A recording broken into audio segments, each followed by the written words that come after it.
I don't give a damn when LeBron James found out that the trade is coming down because Nico called Rob and they went out to dinner in Dallas and ultimately got Genie and Dallas ownership. I don't care about all of that. What I care about is that this brother Luka Dončić got an attitude. The NBA spent years praying this version of Luka Dončić would never exist. It's too late. Earlier this season against the Spurs, everyone expected Wembanyama to be the best defensive player on the floor. Instead, it was Luka. 5 steals, 2 blocks, 35 points, 13 assists, 9 rebounds in a 118-116 win over San Antonio. He wasn't just scoring.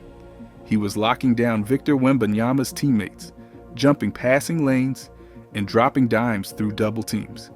This is exactly what they were afraid of. Elite offense with elite, two-way impact.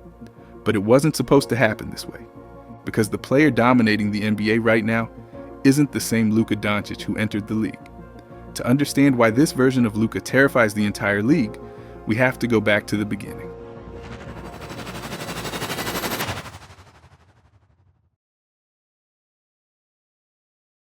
When Luka Dončić entered the NBA in 2018, he wasn't your typical 19-year-old prospect. This kid had already conquered Europe. Real Madrid MVP at 18, EuroLeague champion and Final Four MVP at 19. He'd done things overseas that American prospects couldn't even dream of. Then came draft night. The Atlanta Hawks select Luka Dončić. Atlanta selected him 3rd overall and immediately traded him to Dallas for Trae Young and a future first. Some called it a gamble. They were right. Rookie season, Luka averaged 21.2 points, 7.8 rebounds, and 6 assists. Rookie of the year. He wasn't adjusting to the NBA. He was dominating it. But the whisper started. Imagine if he ever gets in shape. What if he actually tries on defense? Because here's what made Luka uniquely terrifying from day one.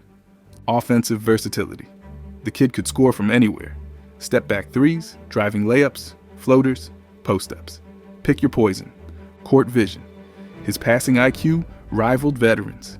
He saw plays developing 3 steps ahead, threading passes through impossible windows. Basketball IQ.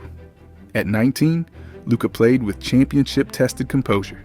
No panic, just control. The clutch gene, ice in his veins. Big moments energized him. The physical package, 6'7" with elite guard skills. That combination breaks defenses. The NBA realized the nightmare scenario.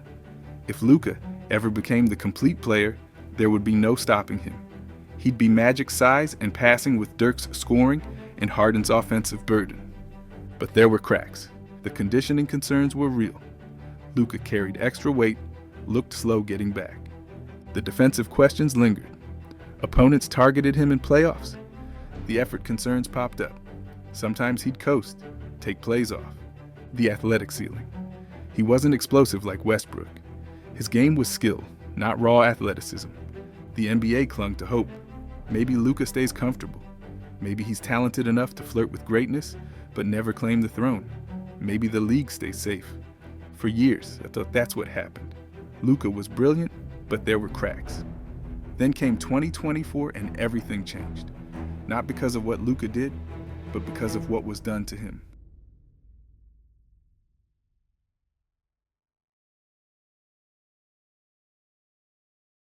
The 2024 NBA Finals.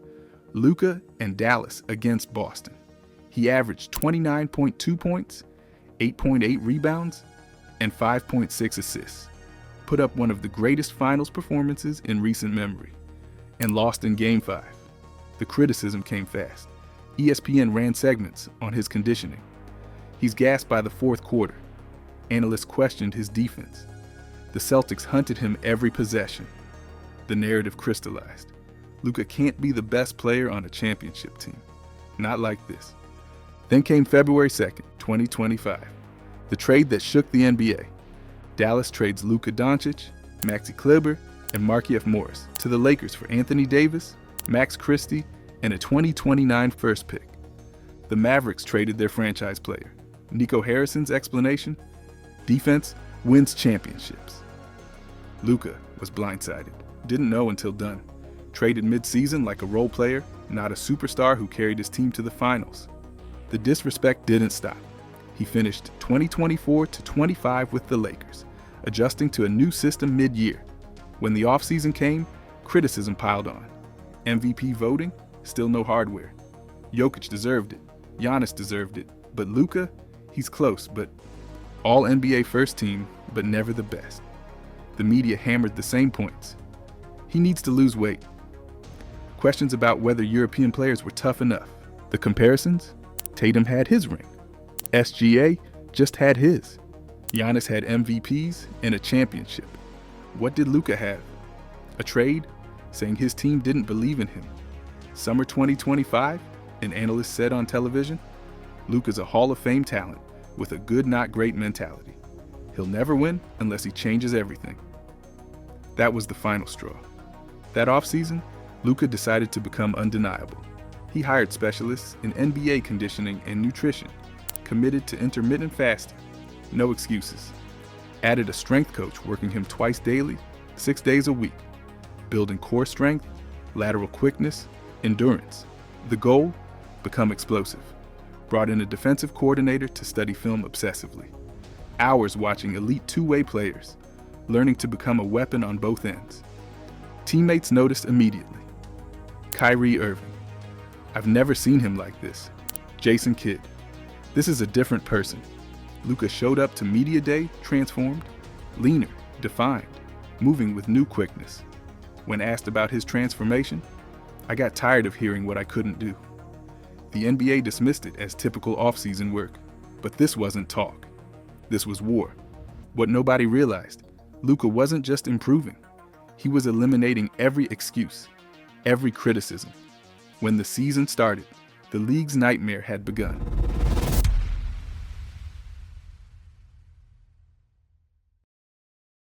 It was opening night. When Luka stepped on the court, fans could see it. He dropped 20 pounds, leaner, defined, moving with a quickness nobody had seen before. Defenders who used to stay in front were getting cooked on first steps. He was blowing past guys, getting to spots faster, looking explosive for the first time. The stamina difference showed in the numbers. Last season, Luka's fourth quarter scoring dipped to 6.2 points on 41% shooting. This season, 9.8 points on 48% shooting. He's not fading, he's finishing. But here's where it gets scary. The defensive awakening. Last season with Dallas before the trade, Luka averaged 1.4 steals per game, but was still targeted defensively. This season with the Lakers, he's averaging 2 steals through 9 games. He's diving for loose balls, taking charges, jumping passing lanes. The effort is there every possession. The on-ball defense has completely transformed. He's no longer a liability. Teams can't hunt him. They can't exploit him on switches. In that Spurs game, he had 5 steals and 2 blocks while guarding multiple positions. Marcus Smart, a former Defensive Player of the Year, couldn't believe it. Luka, 5 steals, 2 blocks. Baby, I see you. DPOY baby. The weakness is gone. Mentally, Luka evolved too. His leadership is different, more vocal, commanding teammates with authority. Technical fouls, down from 12 to just 3. He's channeling competitiveness into focus, not frustration. The clutch gene that was always there, it's amplified. In games within 5 points in the final 5 minutes, Luka's averaging 7.3 points on 52% shooting. His elite skills got sharper. 3-point shooting jumped from 37.4% to 41.2%. Mid-range efficiency up to 48.7%. He's getting to the line 9.2 times per game, up from 7.1. Every offensive arsenal is more lethal. His passing, more dangerous. Averaging 9.5 assists with just 2.7 turnovers, making reads only a handful of players could see. Through his first 5 games, Luka totaled 200 points, 55 rebounds, and 46 assists. He's the first player ever to start a season averaging at least 40 points, 5 rebounds, and 5 assists through 5 games. His actual averages through 9 games, 40 points, 11 rebounds, and 9.2 assists on 50% shooting.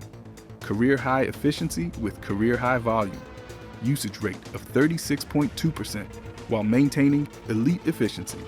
Only 5 players in NBA history have done that, and 4 won MVP. He's on pace to join Oscar Robertson and Russell Westbrook, averaging a 40-point near triple-double for an entire season. The transformation is complete. Every weakness eliminated, every strength enhanced. What's terrifying the NBA isn't just that Luka got better. It's what he's doing with it. Night after night, showing exactly what happens when you give a generational talent motivation. But now, let's talk about the damage.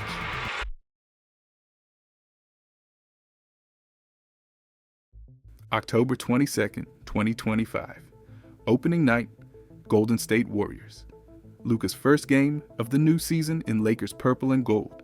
43 points, 12 rebounds, 9 assists in a 119-109 loss. He wasn't easing into the season. He was making a statement. 3 days later against the Minnesota Timberwolves, he followed it up with 49 points, 11 rebounds, and 8 assists in a 128-110 win. 92 points in his first 2 games as a Laker. That shattered the franchise record, surpassing Jerry West's 81 points back in 1969. It also pushed Luka past Michael Jordan for the 4th most points in the first 2 games of a season in NBA history. But he wasn't done. November 1st against the Memphis Grizzlies, 44 points, 12 rebounds, 6 assists in a 117-112 win. 3 straight 40-point games to start the season. The only other player in NBA history to do that? Wilt Chamberlain. And then came the game that made everyone realize this wasn't just a hot start. November 6th, San Antonio Spurs. Victor Wembanyama on the floor, one of the best defensive players in basketball. Luka put up 35 points, 13 assists, 9 rebounds, 5 steals, and 2 blocks in a 118-116 win. That stat line had never been recorded by a Laker in a regular season game. Ever. Not Kobe, not Magic, not Kareem, not LeBron. Luka was the first. Through his first 5 games, Luka totaled 200 points. He either scored or assisted on 311 total points, the most by any player to open a season in NBA history. That number separates him from everyone else. And here's why nobody can stop him. The step-back 3. It's always been his signature, but now defenders can't give him any space. He's creating separation quicker, releasing faster, and making them pay from 30 feet out. The drive game, that weight he lost, that quickness he gained, it changed everything. He's blowing by defenders who used to contain him, finishing through contact at an elite rate, and getting to the free throw line 9+ times per game. The playmaking, nearly 10 assists per game with turnovers down. His teammates are shooting higher percentages when he passes them the ball. He's making everyone around him better while carrying the offensive load. The clutch factor. In tight games, late in the 4th quarter, Luka's ice cold.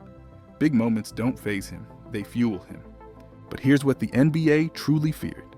The two-way impact, elite offense with engaged, focused defense. That's the formula that breaks the league. Luka's not just dropping 40 a night, he's getting stops, forcing turnovers, switching onto guards and wings without being hunted. He can dominate a game without scoring 40 because his playmaking and defense fill the gaps. That's what makes him impossible to game plan for. The Lakers are 11-4 right now, 3rd in the Western Conference, behind the defending champion Thunder.